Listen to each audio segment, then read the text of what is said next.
Sa panahon karon, dili na pwedeng mag-inartis panginabuhi basta tarong lang ang diskarte.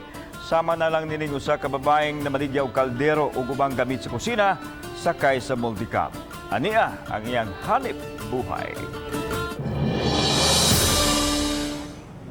Kung pakalitan daw usa ka mobile kan-anan kini multicab nga nagparking daplin sa kalsada tungod sa daghang mga kaldero, frying pan o kalha.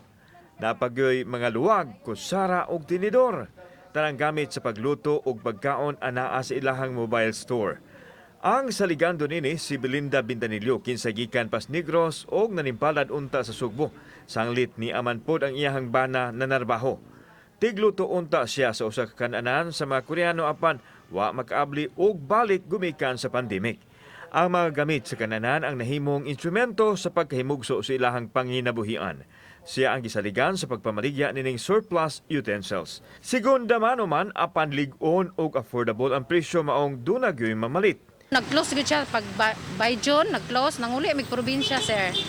Then si sir, tong Korea nanawag, kung asa na kuno akong Paris kay pa-drybon kay kanila gay mag-start sila.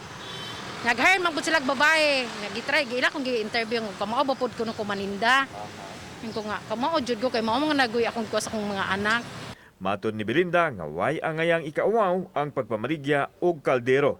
Ang importante na siya makuhaan sa ibuhi sa iyahang pamilya ug dili magutom.